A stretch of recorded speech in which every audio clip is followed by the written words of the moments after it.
Welcome inside the bullpen, brought to you by Hilltop Office Supplies. Eric Ballnar, Michael Dunn, joining you for the show. I'll tell you what, Dunny, I go away for 4 days, and everything goes crazy. Where did you go, Eric? Someone, you've been away for. I've missed you for the last 4 or 5 days. I was in Tasmania. Oh yeah. Yeah, doing some hiking. Right. Wow. Cold. Not as cold as West Beach. No, this is actually a funny story that's actually not very funny. We went hiking and we were trying to climb Cradle Mountain, and a storm came in, and we got my mate got a little bit of hypothermia, and we had to bunker down in an emergency hut. Really? Yeah.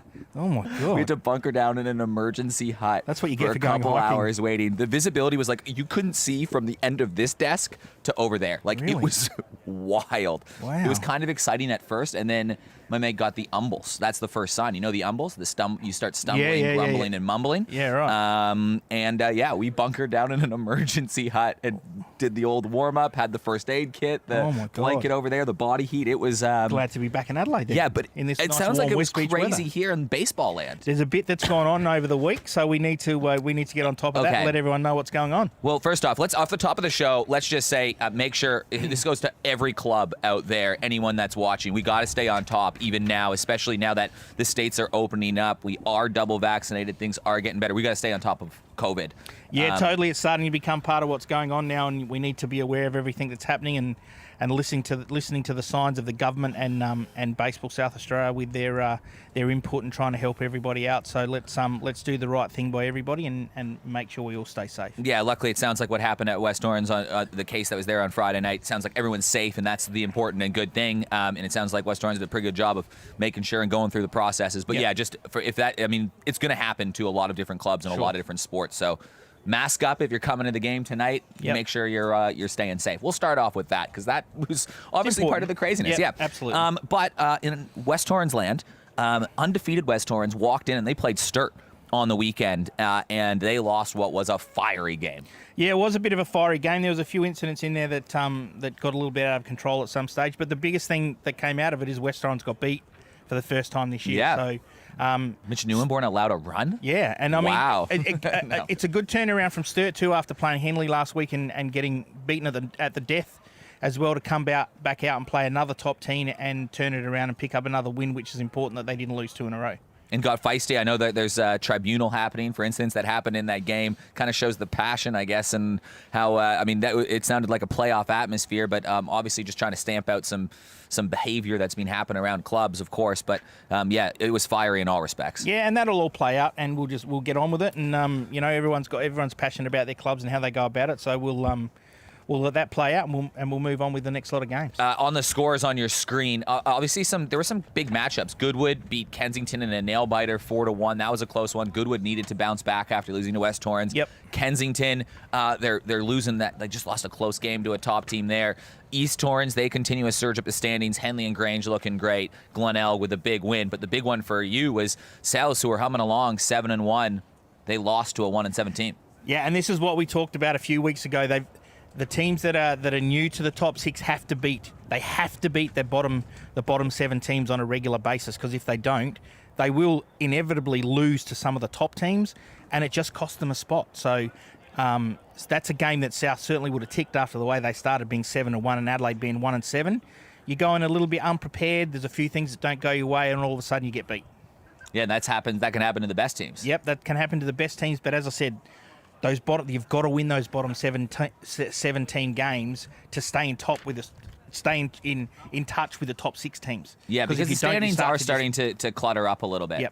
Yep. And especially, as I said, after Christmas, where you play doubles every week, if you don't win some of those games, you just slowly start to trickle down the ladder. Now, we were meant to have a doubleheader game this weekend. That's changed just due to the COVID case. It's going to be one game of 9 innings for all the teams. So everybody's playing like it would be a normal one, but still noticeably, last year's top 6 going toe-to-toe. East Torrens, West Torrens, Goodwood, Sturt, Kensington, Henley, and Grange. 5 of these teams are in the top 6 right now. East Torrens just 2 points out of the top 6. This isn't just last year's top 6. This is a chance for not only teams to separate themselves in the top 6, but also some of these teams are going to lose. That's right, which means the bottom 7 teams get a chance to grab another game on 3 of these teams from the weekend. So when you were coaching, were you kind of like looking at these games being like, okay, let's find the top 6 are playing. This is our chance when we're working our way up? Yeah, because it's 2 points you get, and it's 2 points that they will beat another team. Yeah, East Torrens and West Torrens both can't win. Correct. Or, well, I mean, East Torrens is chasing that spot, but Goodwood and Sturt is a good example as any. Sturt on 7 wins, Goodwood on 6 wins. Both those teams can't win. Someone's going to allow someone to catch up. Yep, that's right. And one of those bottom 7 teams will get another game closer. Yeah, and let's just pull up the standings right now because it's getting really, really tight at the top, especially of the men's competition within that top 6. You know, Kensington, they were sitting alone in second just a couple weeks ago, and now they're down holding on to that 6th and final spot. And if they lose, they're going to be susceptible to a team like East Torrens and Woodville, who are bouncing behind there. West Torrens sitting at 8-1. They have 3 teams with 14 points behind them at 7 wins, and that top 2 spot so crucial to have when you get to the finals. That's right. And as you see there with South, you know, coming into Christmas, there's 3 or 4 games left, maybe a couple more. If they don't win at least half of those games, they could easily move from 3rd to probably 7th or 8th in a matter of 2 weeks. So they have to keep winning. So who are those teams on the outside looking in right now that you would be wary of? Well, definitely East Torrens. They're starting to put it together at the right time. Golden Grove are always going to they're always going to beat teams. Woodville's starting to put some games together as well. So, but it'll spread out if some of those teams, some of the bottom teams can't beat some of those top teams. You'll have a difference between the top 7 and the bottom 5. I feel like this is a big weekend for East Torrens. Obviously, they're 5-4. If they can beat West Torrens and get to 6 wins, knowing that one of those teams is going to lose ahead of them, all of a sudden East Torrens has really complicated things for the top 6. It is, but then you look at it the other way too. If West Torrens beat East Torrens and all the other teams below from last year that finished from 7th to 13th, half of those are going to win, and you'd expect it to be the Woodvilles, the Southern Districts, maybe the Golden Groves, who then just move up another rung, and East Torrens move down another rung. Yeah, they could be either in the finals or fighting for 8th at the end of this weekend. Yeah, it's an interesting round. It's a very interesting round. So it gets pretty crazy. Yeah, let's take a look at some of the leaders in the Division 1 competition. There's been a couple games since we've last updated this with the midweek games going on. Troy Nicholson having a great year. I just want to shout out Jack Partington. Yep. This guy, entering the weekend, he had 13 stolen bases, which led the league, and he's hitting 500. Yeah, he's having a really good start to the year. He's an automatic run when he gets on base, so he's there's not a lot of him, but he can run. So keeping him off the bags is important that they don't give Henley and Grange opportunities to get free bases, which we all love. Jake Campbell, 5 bombs in there. I guess when you take a look at the leaders, like of that list, it's probably a Jake Campbell that are your breakout stars this year. Brody Areola with 15 ribbies as well. That's not a breakout star, but that's him cementing himself as a star. Yeah, and I think he might have a little niggle as well, so he might be out for a week or so as well. So that'll hurt Port's chances with 15 RBIs. So he's not playing in the Super League game tonight, so there's a little niggle there. So that might make it interesting to see where Port go this weekend. Pitching leaders, obviously AJ still leading the strikeout thing. This has just become like death taxes and AJ Verestigi striking out guys. Newinborn, he allowed a run, so now his ERA is 0.32. Yeah, at least he's got some crooked numbers. Disaster. Yeah, about time though. Disaster. No, but John Challenor pitched really well on the weekend again, keeping a good Kensington bat at bay, 1.59 ERA. Yeah, and I believe 98 complete, 98 pitches for a complete game for a 45-year-old, 46-year-old. So he's still getting the job done. But it's this very similar, like you take a look at the whip, ERA, this very similar leaders in there. But those are the only 5 guys with a whip, a walk, and hits per inning pitched under 1. Says a lot about the quality of those. And Fitzy, these are nowhere close to what the numbers he had last year. This is a big step forward for Fitzy. Yeah, and that's what happens. You do the work in the off season, and you get rewarded for your efforts. So it's a great job by Fitzy. We got a good show today. We've got the 2 coaches of the women's all-star team coming in, so we'll talk some more women's baseball then. But here's a look at the results that happened on the weekend. Man, oh man, Sturt are a wagon. That's what we'd call them in Canada. We'd call them a wagon. A wagon? A wagon. 18-3 over Woodville. Southern Districts, East Torrens proving very, very feisty, but now there's some separation, at least in the points on the ladder. Sturt, Glenelg, and Southern Districts look like that top 3. East Torrens chasing. But yeah, Sturt are a wagoon. Yeah, and look, looking at that, the top 3 is pretty much set there in concrete. It might move around a little bit, but then it's just a matter between Woodville and East Torrens who finishes in that last playoff spot, because it's obviously still open there, and they play 16 rounds, I think, or 16 games. Yeah. So They're almost halfway through now, so it's the top three are probably set a little bit, and then it's who makes that fourth spot between Woodville and East Torrens. Yeah, it'll be interesting to watch the couple rounds before Christmas. Look, we're going to take a quick break. Riley Yateman, the kid, the Super League breakout star last year, ended up signing with the Padres. He's going to join us to talk about what the heck he's been doing for the last, 6-7 weeks or so. Look forward to it. See you on the other side with Riley Yateman. Hilltop Office Supplies are here to provide you with all your stationery, sanitary products and office equipment. We are a local business servicing local communities with the ability to offer you and your business the best prices. We offer a large range of office supplies from pens, ink cartridges and toner to monitors, keyboards and laptops. If you can't see it on our website or in our catalogue, ask us and we'll source it for you.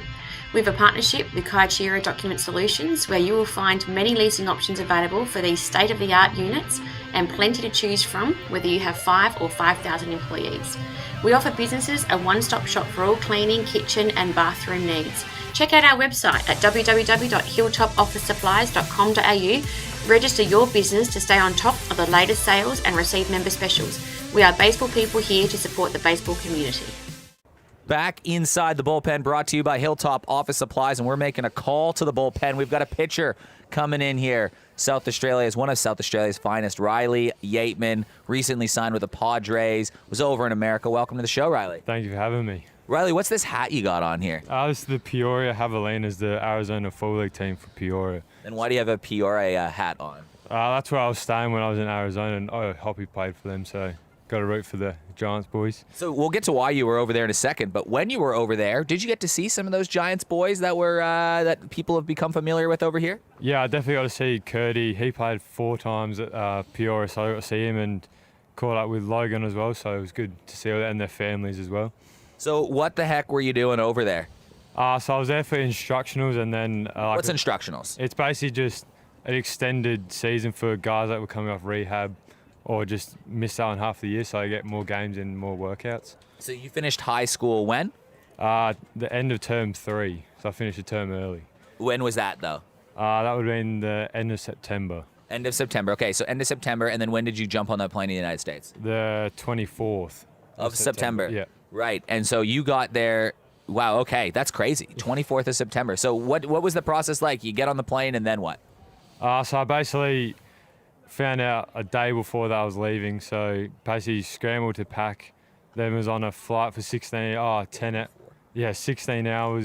Doha, and then a 10-hour flight to LA, then a 2-hour to Phoenix. And then you had to once you got there, you quarantined in Phoenix for how long? How long did you have to quarantine once you got there? So I quarantined for 5 days before I was allowed out to the facility. So what do you mean by when you say the Padres called and they're like, yeah, Riley, we need to have you over here to go to Instructs? Who calls you? So the guy that signed me, they always were thinking about bringing me over towards the end of the year, but we weren't going to know with all the travel restrictions and everything. So basically it was just sit and wait game. So the first week you get out of quarantine, you're in a hotel, you've living life nice and large at the minute. You get out of quarantine, you go to the field. What's your day? So my first day was I had to get there at 8 o'clock, and then it was activation stretch at 9 o'clock. Then you do your plyos or your drive line, then you basically throw, and then depending if there was we were playing another team, you'd sit and watch the game. If not, you do conditioning and you work out, and then you're basically done by lunchtime. And that's an everyday process. Did the days change, or you did that every single day? Some of the mornings, just depend what group you're in for pitching. Just depends what time of morning you're at. Mm-hmm. And so, what did you do in your free time? You finished that, and then what? Spent a lot of time on FaceTime. I hear that's mostly what I heard you're up to. Probably for the first week, I was a little tired, so just probably sleep. And then there's a lot of things around me, so I could do whatever, shopping centres, but everything was close to walk to, so. Put my walking legs on and just walked around, being a tourist. So then you leave spring training not that long ago. You've been back in town for about 3 weeks now. Yeah. So roundabout. So you leave spring training from the Padres. What did they say to you when you left, and where do you need to be, and what's the plan and future thoughts of them moving into the next year? Well, basically they were just like, you want to get, because I told them that Giants going to be on, and then all of a sudden when I was there, found out that was cancelled. So that kind of changed what I was going to do. But I'm coming back here just throwing 2 innings a week for 20 pitches, and hopefully after January I can put up to 3 innings, 60 pitches, and just make sure I'm taking care of my body and I'm ready for spring training next year. And so, in regards to that getting your body and everything ready, what do you do every day now, right up until you leave spring training? I mean, you've been over You're there. a pro athlete now, baby. Yeah, Let's go. So you've been over there. You know what you need to do. You know what's expected. This is a time where at home, what do you do personally in your own mindset that you go, this is what I need to do to be ready to go back next year. So what's your mindset working in that state? Basically just like make sure I'm going to the gym every day, just make sure I'm getting stronger, and just make sure I'm looking after myself, basically, and that's about it. Yeah. So what did you learn? Did you learn anything about yourself when you were over there that maybe was a bit of an eye-opening experience?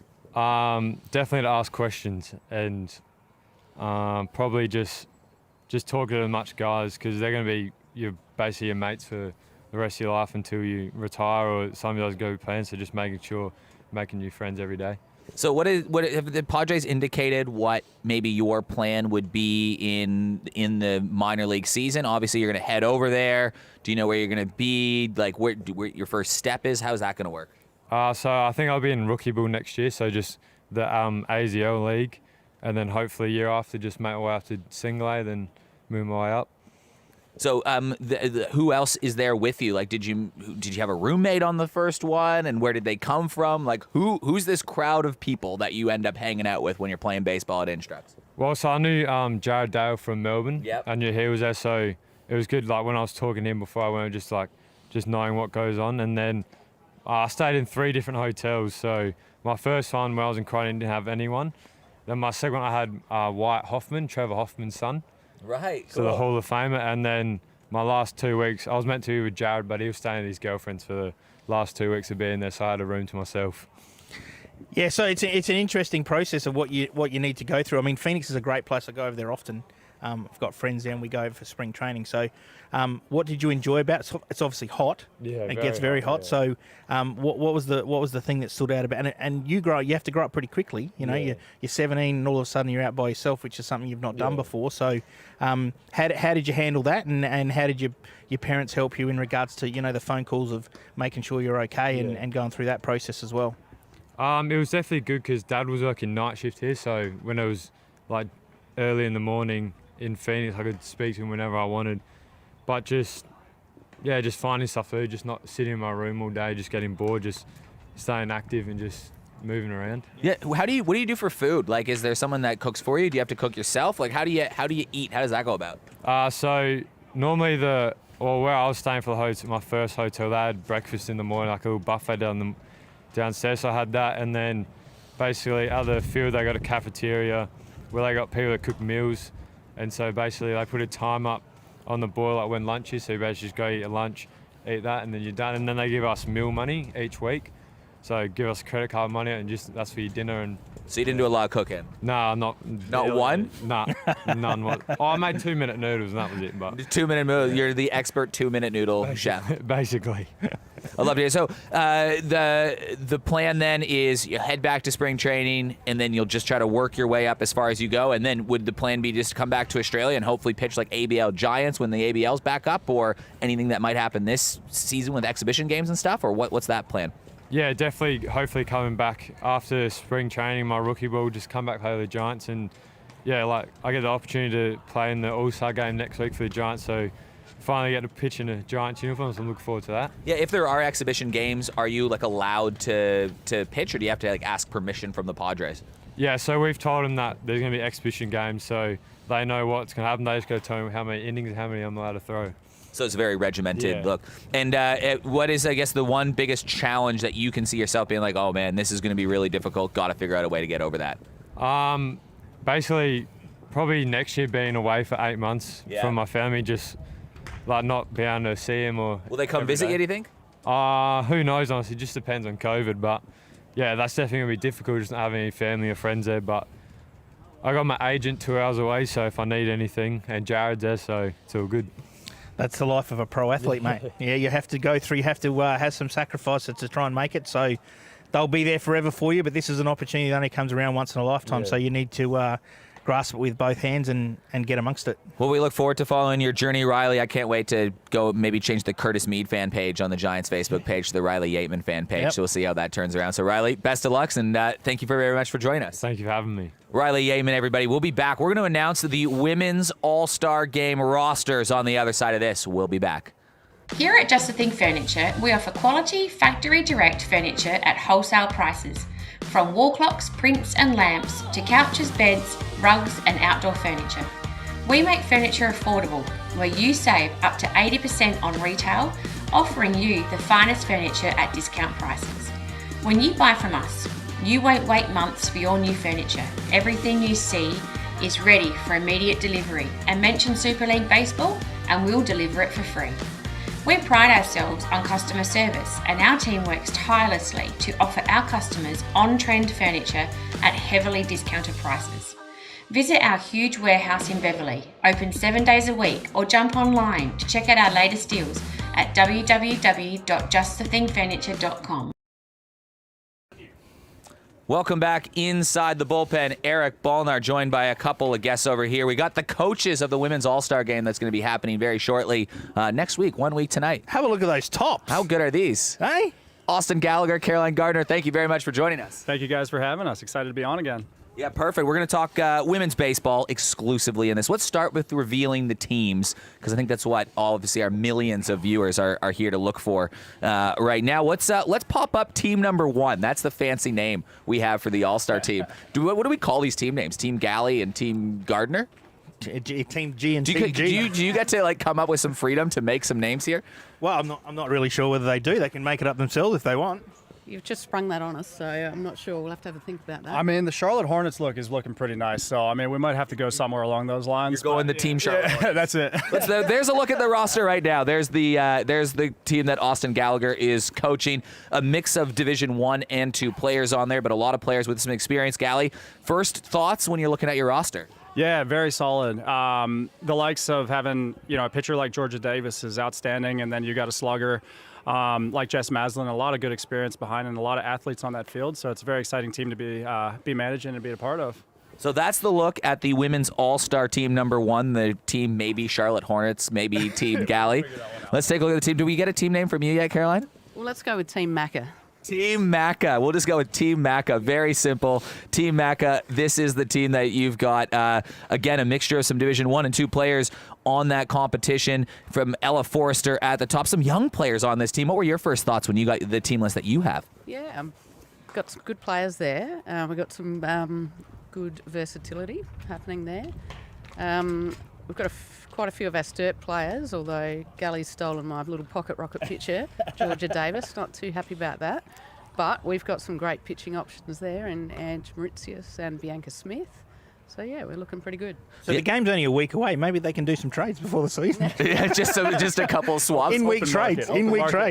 But, okay, on that theme, I guess we're not going to trade any player. We won't phrase it like that. But who's a player, Gally, that you're going to look, we'll keep this roster up here on Team Macca, that you're thinking like, oh, boy, yeah, this is going to be trouble for me? I mean, when you got somebody like Bianca Smith, I mean, you saw what she did in the grand final, given distance, and, our offense is going to have a challenge when she goes back there. And the speed of Bianca Ramsey, Sarah Short coming in wherever she plays, and then, you got Kira O'Brien that's very solid behind the dish. So, yeah, there's a lot of quality players out there, and very much looking forward to the challenge. It's going to be fun. I guess that, Gally, you kind of sum it up there. It's versatility on that team, and that's exactly what you said right off the bat. Absolutely. We've got some versatile players. I can move around, which I think is key. It's good. What about on Team Charlotte Hornet Galley Yankopotamus? I don't know what we're calling it over here. Who should we be wary of on Galley's side? Yeah, the standout there for me is Jess Maslin. She's obviously a very good hitter. She's an imposing competitor. Loves the game. She's going to be hard to keep down. So she's definitely the standout there for me. You mentioned earlier, and someone obviously you're very familiar with, Georgia Davis, the season that she has had. We had her on the show a while ago. What stands out for you with a player like Georgia and developing as kind of one of the players that's the future of the women's school game here? So exciting to see Georgia. Yeah, she's a hard worker. She's a true baseballer. A lot of us are softballers who've come over to baseball. She's a true baseballer. It's really exciting to see her doing so well, and she's doing really well. She's holding batters down. She's just so solid. Yeah. So what is the challenge of adjusting? I mean, people might think that softball and baseball, I mean, obviously they're similar and there's a lot of things that cross. What's that big challenge when you're a player that's playing softball that's moved to baseball that you're seeing the adjustment there? Yeah, and it certainly is an adjustment. We've got a lot of players at Sturt who've come across from Yeah. softball. Absolutely. Still play both of them. They both Yeah, did. absolutely. Yeah, they double dip a little bit. And the challenge, I suppose, is, there's lots of similarities in skills and that sort of thing. Batting similar. Stuff to get used to is the distance between the bases and, realising you can't run on everything like you can in softball. You've got a little bit more time in the field with baseball. There's a few differences to get the hang of, but there's certainly some transferable skills, obviously. Gally, what do you notice when you're noticing a player that's maybe been playing softball for years and all of a sudden is like, oh, yep, now you're on a baseball diamond here? I mean, exactly like Mac has summed up. It's the different distances. Batting, it's all just kind of about timing. Like, obviously in softball, the 46-foot mound and the fast pitching, and then just being able to really wait on the pitch at the women's level, whether that's at the Division II or the full 60-foot. Being able to stay through the ball is probably the biggest thing. But I think the softball girls that I've at least seen at the state level and stuff, the big advantage is that a lot of them are very athletic and they really can benefit with their athleticism, even just putting the ball in play. And they're used to, as infielders, fielding that ball and having to get rid of it really quick. So it does definitely give them a benefit in the infield and the outfield. So, Mac, obviously a big softball history in this state, but why did you make the jump, especially now, across to getting really involved with baseball at a high level? Yeah, probably because a lot of my friends came over from softball, so I joined up with them, but also because my Sturt Baseball Club, my family's got a bit of history there. Yep. My grandpa played there as a Caps medalist, my uncle's cousin, so certainly a lot of family history there, so it's nice to be a part of that. And you're enjoying your experience so far with everything going on? Yeah, I'm learning lots, learning a bit in the transition from softball to baseball. So, yeah, but really enjoying it. It's a good challenge. And Gally, what about you? Why have you decided to get involved with the women's program? I know you're involved with the state team and then the Giants, the women's Giants, and across a few levels here. I guess it kind of all started just when I was helping out in the high performance program, and the girls that they had that were in that program were just outstanding listeners, and they were able to put a lot of the stuff that we were working on. And I've just, when I put my hand up to do that, I think it was, it was an awesome experience, even though our plan got shut down. But the positivity and the way that they really took and really kind of bought in, and you just got out there, had positive attitudes, improved every day. It was just an unbelievable experience, and look to continue to keep working with women in baseball out here. Lots of things happening. Obviously, South Australia is going to host the women's national championships and the youth championship. So what should we be excited for in the future of the women's game, particularly in South Australia? We'll ask both of you this question. I think the most exciting thing is just how much that it's grown in the past couple years, and to the extent that especially with a lot of the programs that we have around the area, how a lot of the younger girls are coming out to play baseball, and some of them following them in their mom's footsteps and stuff. So the expansion of the game, not only at Division I, but Division II and Division III levels, and in men's junior programs has been immense. And, it's just great signs in the baseball community. Yeah, I think Gally summed it up pretty well. It's the growth in the game. We've got, I think, 13 Div 2 sides, so attracting more and more girls and women to play baseball, which is really great, really exciting. Have you seen excitement like this around the women's game and the women's baseball space in South Australia like this before? Because I'm even looking at the list of who's on this all-star team, right? Like Georgia Davis, longtime Adelaide Giants member. I've known her since she was a tiny little one. Same with Angela Mortius. Like most of the Giants members, the junior ones, are little girls that are joining up, and now they're playing. Can you remember the excitement for girls and pathways like this that we've had before? Not for me. I can only, I suppose, relate it to softball, but it's really exciting to see. Yeah, I mean, definitely, just to continue on the expansion and everything, the growth that's been out, and the excitement that's just been around the baseball field on Fridays and Sundays has just been immense. So just looking forward to the continued growth and see where it's at 5 years from now. Well, you definitely want to be here at about 6 p.m. It's where in the bullpen slot you're bumping us. The women's game is eliminating our show. No, that's great. No, 6 p.m. prime time slot, the All-Star game. It's Team Macca versus Team maybe Charlotte Horna, Yankopotamus, Gally, Rama team. We'll take a vote on that one. We'll take a vote on that. We'll see if we can get the same coloured pants for you, mate. They real good look. Eh? Yeah, that would look flashy. I would love that. Back to the 1920s. Should be very exciting. We'll catch you next week for that game. Macca, Gally, thank you very much for joining us, and we'll see you next week. We'll be back after this. Hilltop Office Supplies are here to provide you with all your stationery, sanitary products and office equipment. We are a local business servicing local communities with the ability to offer you and your business the best prices. We offer a large range of office supplies from pens, ink cartridges and toner to monitors, keyboards and laptops.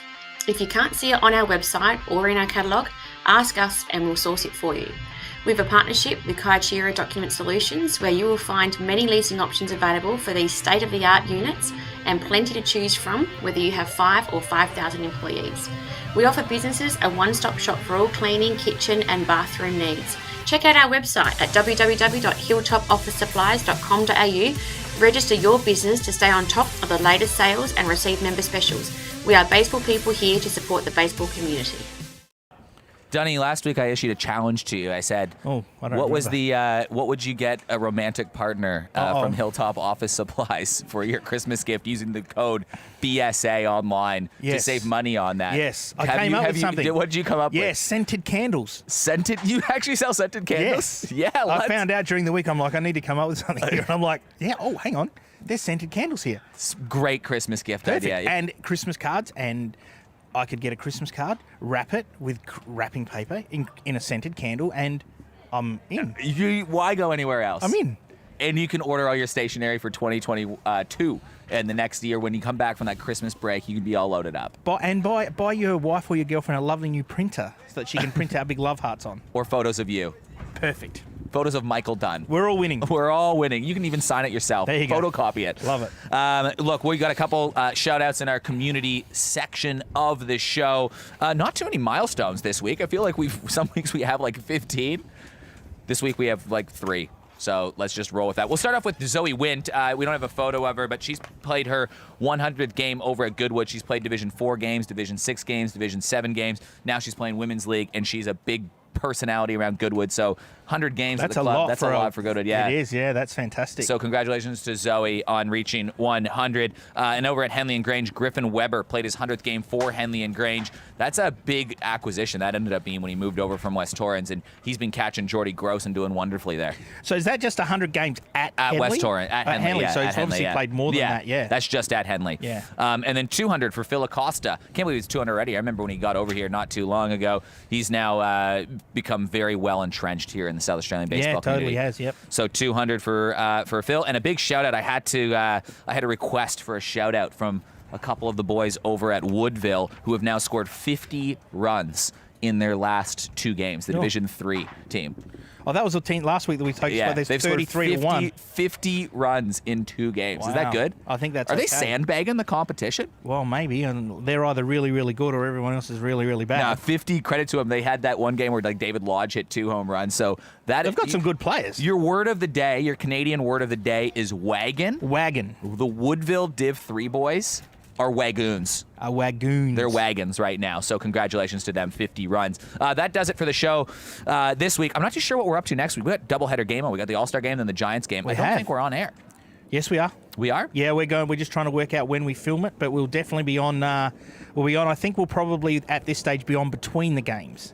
Are we? Yeah. So we'll. It might not be live, but we may well be on between it. We'll work it out. We'll be there somewhere. And even if we're not, there's 2 great. There's 2 great games in events on baseball, next so we'll week, be chatting heaps about what's going on. Yeah, so come down. Make sure you're here next week. Do not watch us next week at all. You want to be here supporting the women in the All-Star game and then seeing the Giants play the SLBA All-Star. So be there or be square next week. Absolutely, and wagon home. Wagon on home. Let's go. I'm the wagon. Let's go. See you guys.